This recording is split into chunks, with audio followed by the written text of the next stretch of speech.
Bonjour, je suis très heureux de vous présenter maintenant la suite des 4 précédents chapitres de 2027, La Révélation, où vous allez retrouver Thomas Broder, le protagoniste principal.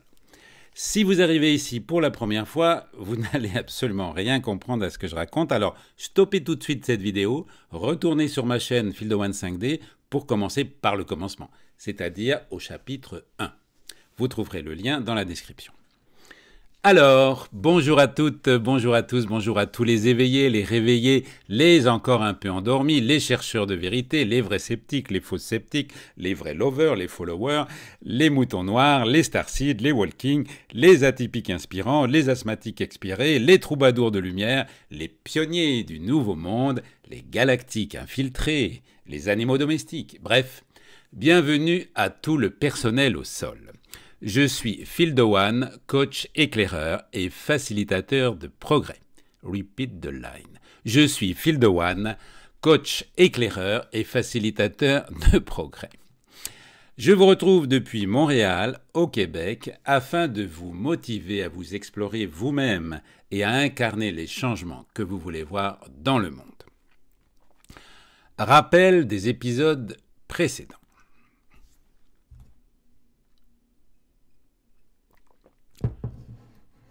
Après une année de détention sans aucun contact avec l'extérieur, Thomas Broder sort de prison.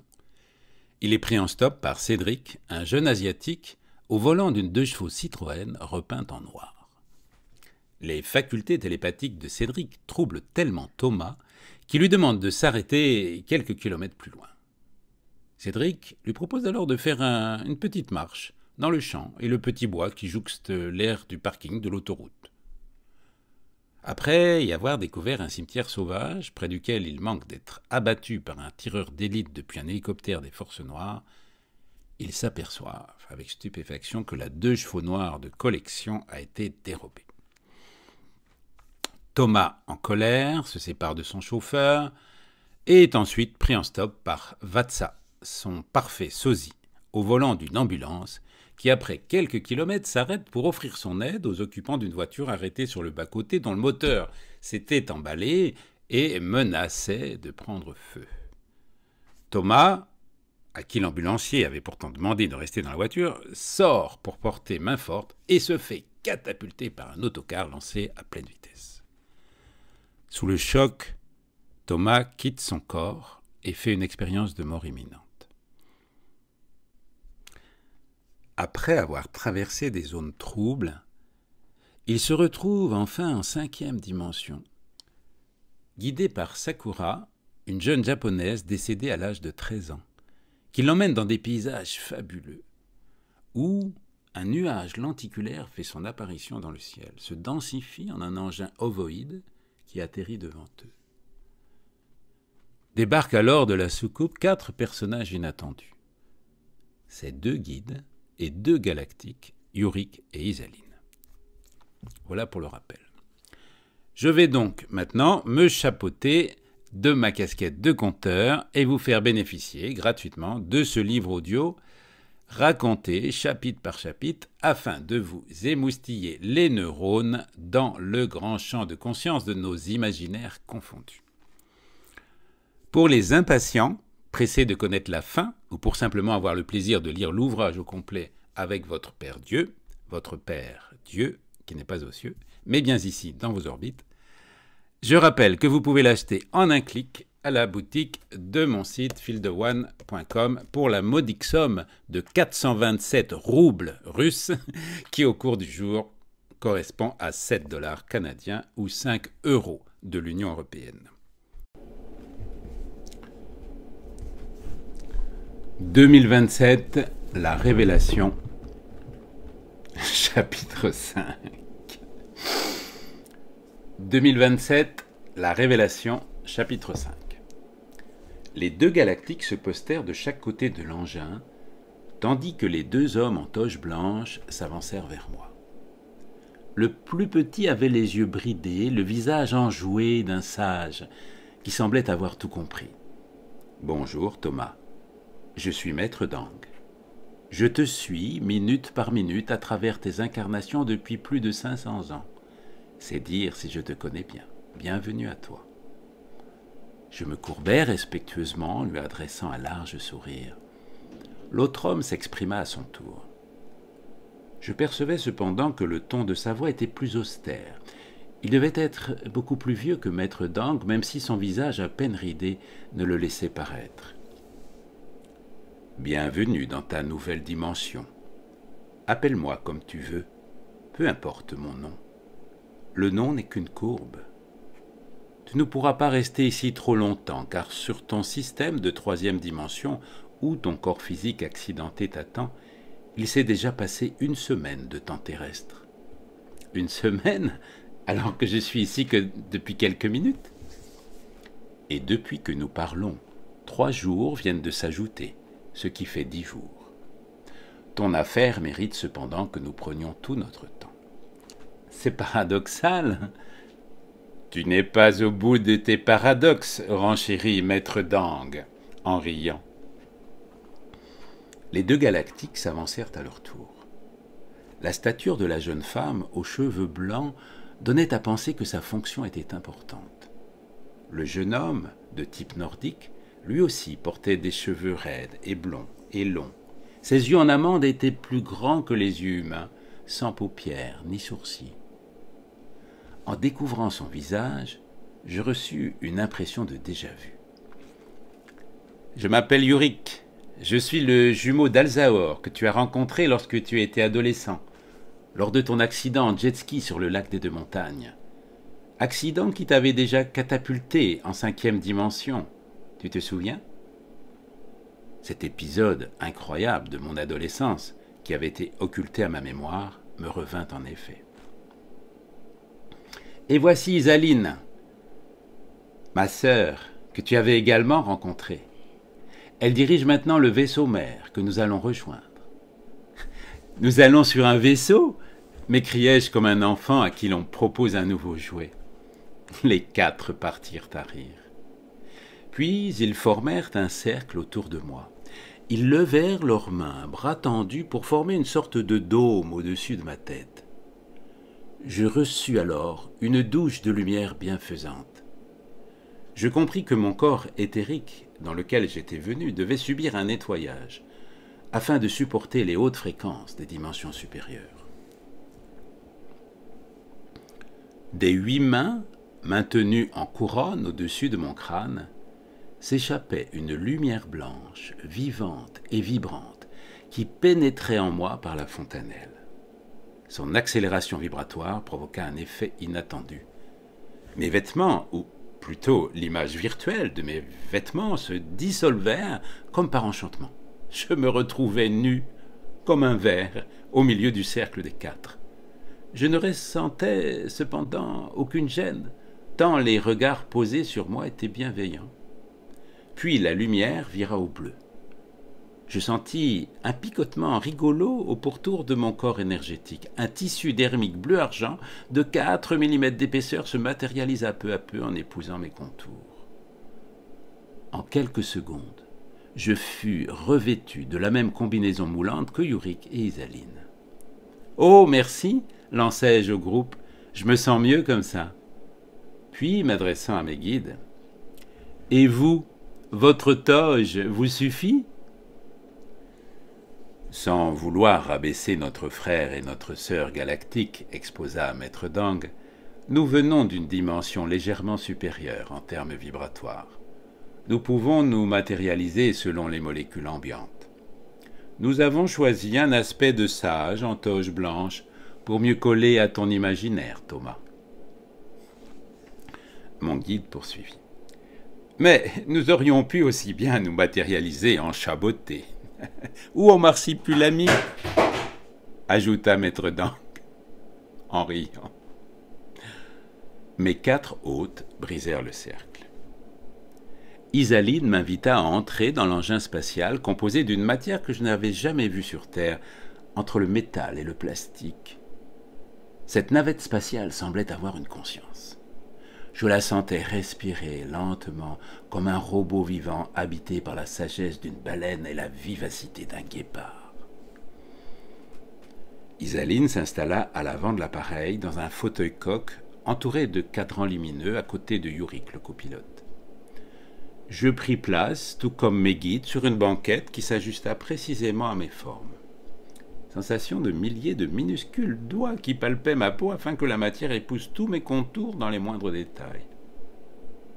Une sorte de couvercle de sarcophage en mousse liquide se matérialisa ensuite, épousant à son tour le devant de mon corps, laissant toutefois le visage à l'air libre. La mousse se rigidifia peu à peu. Je compris que nous devions faire qu'un avec l'appareil pour pouvoir décoller. J'entendis la voix d'Isaline qui lançait à l'équipage le « Salamat Gajoun », « Soyez un », que m'avait appris Cédric. Je sentis alors une immense vague d'énergie amour remplir tout l'espace. J'avais réellement la sensation de ne faire qu'un avec mes 4 compagnons de voyage et l'appareil. Yurick m'envoya en voyage de pensée que nous étions prêts maintenant à quitter la 4e dimension.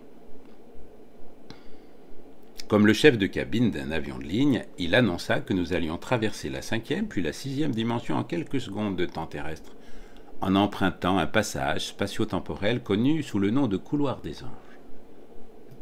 Puis nous arriverons au-dessus de la stratosphère, dans la 7e dimension, là où stationnent des centaines de vaisseaux, venus principalement des Pléiades, de Sirius, mais aussi d'autres galaxies.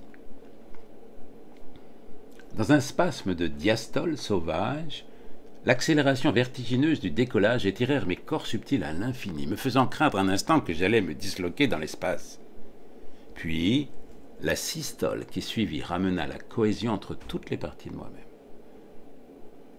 Je voyageais maintenant dans une douceur infinie, proche de la sensation du fœtus dans le cocon du ventre chaud de sa mère, avec la certitude cette fois que ma naissance allait être non une densification et un alourdissement, comme l'est la descente dans un plan inférieur, mais au contraire une joyeuse fête pour toutes mes cellules. La navette spatiale vint doucement s'encastrer dans l'une des nombreuses alvéoles d'un immense vaisseau qui devait faire plusieurs kilomètres de long. Je n'en croyais pas mes yeux. Tout ce que j'avais lu dans mes recherches sur la vie extraterrestre était donc vrai. Yurick répondit à la question que je ne lui avais pas encore posée. « Tout ce que tu peux imaginer, Thomas, a une existence quelque part dans l'univers. L'imagination est simplement une immense mémoire dans laquelle il vous plaît d'aller puiser. » Notre navette, arrimée à la paroi du vaisseau, je sentis alors se fondre le sarcophage de mousse qui m'avait maintenu captif. Libéré de mon entrave, je me dépliais comme après une nuit de sommeil régénératrice. Mes compagnons de voyage s'étirèrent, eux aussi. Nous bâillâmes de concert en étirant les bras. Un couloir lumineux apparut alors sur le flanc de la navette. Yurick ouvrit la marche, suivi de maître d'angle. Je leur emboîtai le pas, suivi par mon guide, sans nom, et Isaline, qui fermait la colonne. Nous entrâmes tout d'abord dans un espace tubulaire, longiligne et clos que je compris comme étant un sas. Nous nous tînmes debout en file indienne.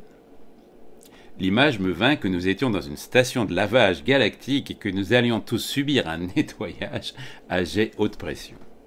J'entendis le rire de Yurick qui, amusé par ma pensée d'enfant de la Terre, m'approuva. Des volutes de lumière bleue, bleu ciel, emprirent l'espace, accompagnés de sons graves d'instruments que je ne connaissais pas, puis le ciel vira au bleu indigo. Je sentis d'abord mes orteils, mes chevilles, mes pieds, mes jambes, mes cuisses et mes fessiers vibrer. Puis mon chakra sacré palpita dans une pulsation de basse fréquence. Une danse lascive qui déclencha en moi une érection. Je fus très surpris d'expérimenter cette sensation que je ne croyais pas pouvoir se produire dans ma dimension éthérique. Amusé par la situation, je me demandais si mon corps physique laissé sur Terre n'allait pas recevoir cette même onde et transmettre le même ordre à mon membre viril. Cette pensée me transporta instantanément en vision dans la chambre de l'hôpital d'Annemasse où mon corps physique était retenu, relié à un goutte-à-goutte et des machines de contrôle, le crâne entouré de bandages, le torse maintenu dans une coque de plâtre et le cou soutenu par une minerve. Une protubérance longiligne souleva légèrement le drap au niveau du bas-ventre, confirmant mes intuitions. Je n'en croyais pas mon sixième sens. Les rires de tout mon groupe qui avait capté la situation se synchronisa avec la lumière violette qui apparut en volute puissante. Ma bandaison déclina. Je sentais maintenant mon abdomen se dilater avec mon diaphragme et toutes les tensions accumulées durant toute ma vie terrestre se dissoudre. Puis la lumière pourpre s'infiltra dans mes poumons et dans mon cœur qui sembla s'ouvrir comme une anémone de mer géante. Je ressentis alors la présence de Sananda et reçus la vision de son visage de Christ aux grands yeux clairs d'une incommensurable bonté. La lumière, devenue argentée, nettoyait maintenant mon cou et mon chakra laryngé. J'entendis, venue d'Isaline, cette phrase « La parole est d'argent ». Puis ce fut au tour du chakra frontal d'être baigné d'une lumière qui oscillait entre le vert et le jaune. La danse des couleurs s'acheva dans un nuage de paillettes d'or, d'abord en suspension au-dessus du crâne. Puis la lumière dorée descendit en spirale jusqu'aux orteils, accompagnée d'une musique cristalline très proche de celle provoquée par les sons des bols tibétains. L'extrémité du sas s'ouvrit alors, nous invitant à pénétrer dans un immense espace d'une luminosité inhabituelle, mais non aveuglante, où la nature était omniprésente, malgré qu'il semblait bien que nous étions dans un espace clos. Un espace clos dont on ne distinguait pourtant pas les parois. Étrange sensation. Je savais que j'étais à l'intérieur d'un vaisseau, mais j'avais l'impression d'être sur une autre planète. Je reçus en télépathie l'explication de Yurick. Nos vaisseaux, d'une circonférence de 12 à 15 km, reproduisent dans un espace réduit tous les éléments contenus sur notre planète d'origine, connue auprès de la Confédération intergalactique sous le nom de Yor. Pratiquement, toutes les espèces de plantes, d'arbres et d'animaux y vivent en parfaite harmonie avec nous. Depuis Yor, notre voyage dure près de 18 mois de votre temps terrestre.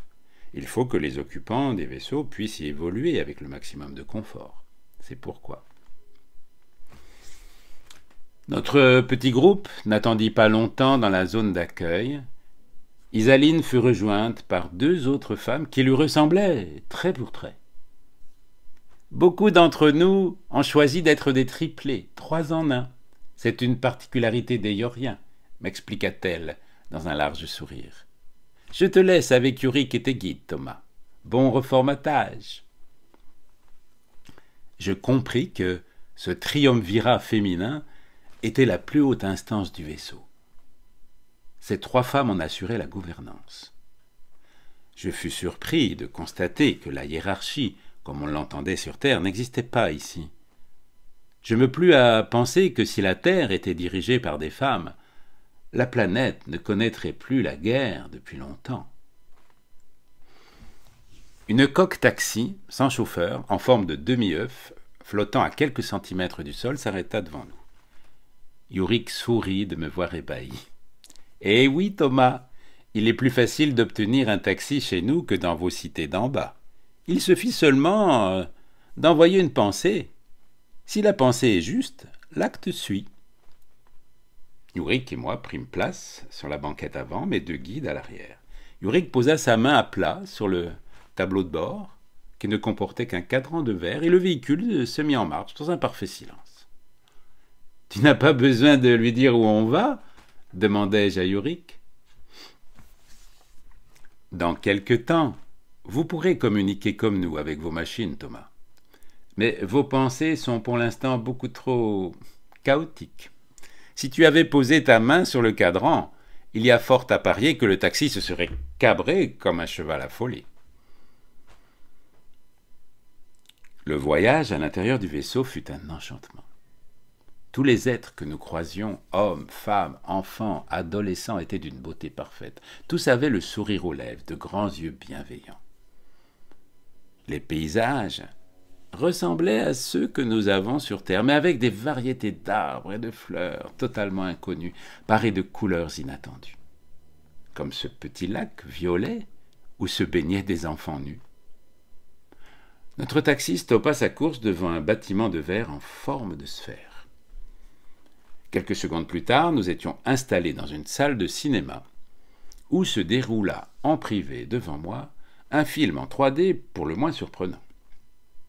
J'en étais le héros. Je pus revoir ainsi tous les éléments marquants de ma vie. Pas ceux qu'on a l'habitude de filmer en famille, comme les anniversaires, les fêtes, les vacances ou les Noëls, mais toutes les situations qui avaient tenté de provoquer en moi un changement. Je pus voir ainsi les moments où je ne sus pas saisir les chances qui m'avaient été offertes. Les mêmes erreurs, répétées 2 fois, 3 fois, parfois même 4. La bande-son était accompagnée d'une voix off, celle de Maître Dang, qui insistait à chaque fois pour que je ne culpabilise pas, ni ne me formalise du tableau de ma vie présenté sous un angle que je ne pouvais pas voir avant, à cause de tous les formatages que j'avais subis dans mon éducation. Je compris que, malgré tout l'amour que j'avais éprouvé pour Véronique, je n'aurais jamais pu la rendre heureuse. Pour une raison qui éclata à la fin de la projection lorsque Maître Dang prit la parole.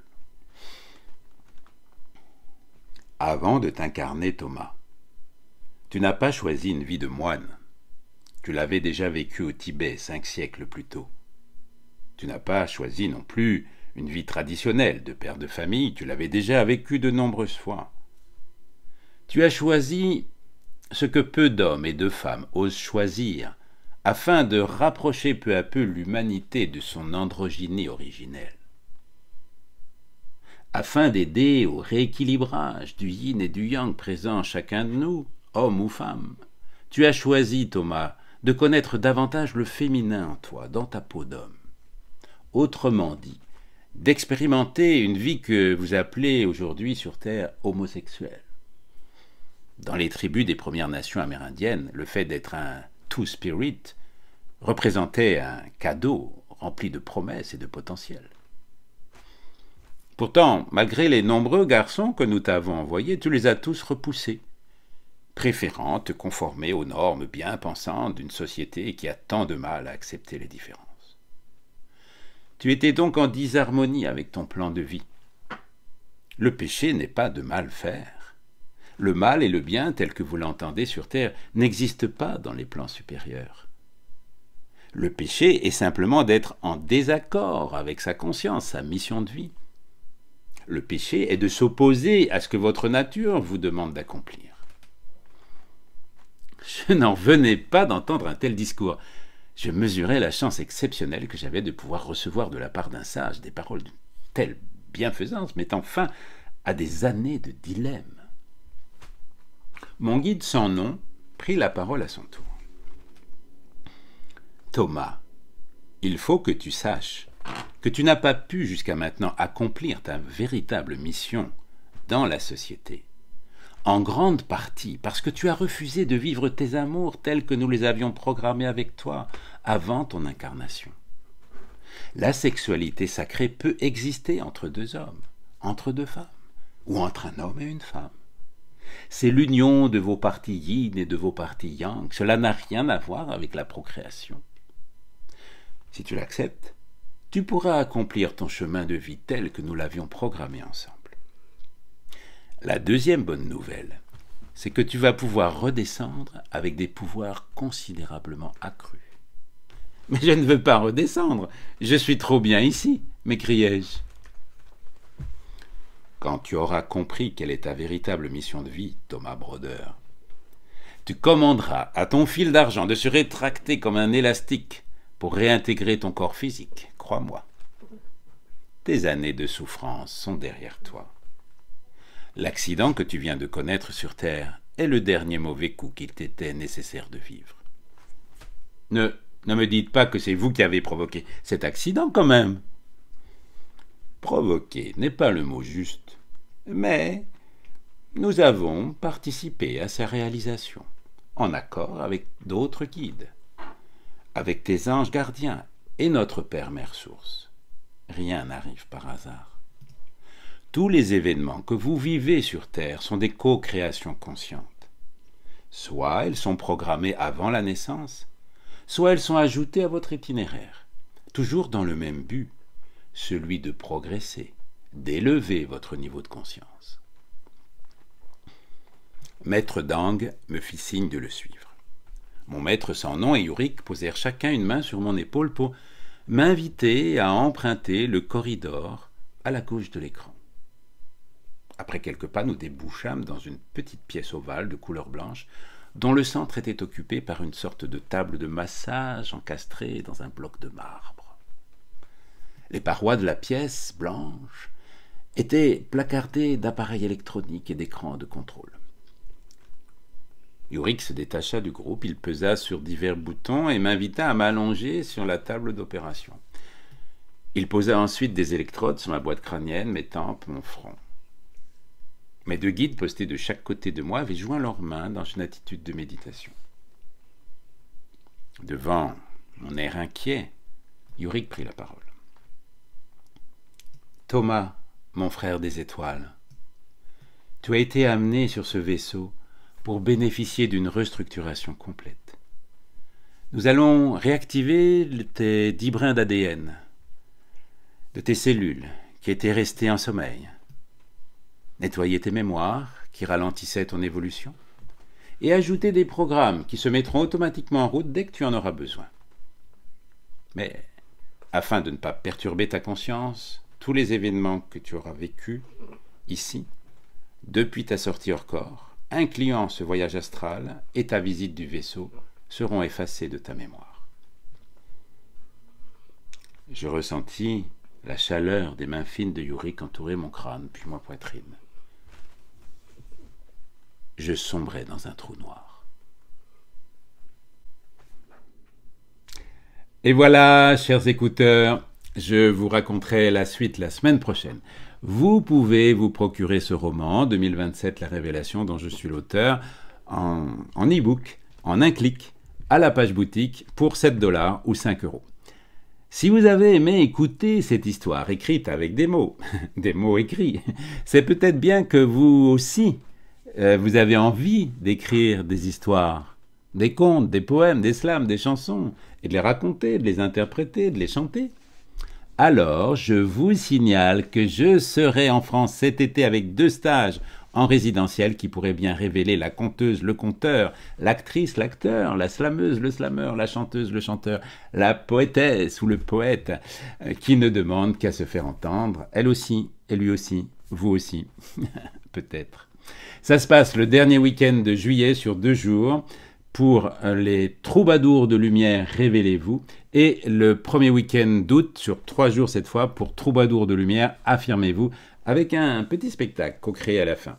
Vous trouverez toutes les infos utiles dans la description ou directement sur mon site www.fildeone.com. Et écoutez bien, il y a 50% de réduction pour ceux qui s'inscrivent avant le 1er mai. Pour les 2 stages cumulés et 20% de réduction également sur chacun des stages si vous vous inscrivez également avant le 1er mai 2023. Ça se passe dans le Maine-et-Loire à 30 minutes d'Angers en pleine campagne à la Gauvenière, un oasis de lumière absolument magnifique dont les hôtes sont Christine et Vincent et qui sauront merveilleusement vous héberger dans des chambres magnifiques aussi. Vous restaurez avec une cuisine végétarienne savoureuse. C'est près d'un petit village nommé Saint-Georges de Sept-Voies. Attention, chers écouteurs et chères visionneuses, le nombre de places est limité à 12 pour chacun des stages et les inscriptions vont bon train. Et il n'est pas impossible qu'un 3e stage vienne s'ajouter ailleurs, en France, je pense du côté de Vannes, enfin en tout cas par là, pour la 3e semaine de juillet. Mais ce n'est pas encore signé. Voilà. Bon, bah écoutez, je vous remercie vraiment de m'avoir écouté. Et puis, bah, j'espère que je vous donne envie de jouer avec vos mots et il y a une bonne occasion de pouvoir le faire avec moi. Donc tout bientôt, vous avez compris. Je vous dis à bientôt et bye bye.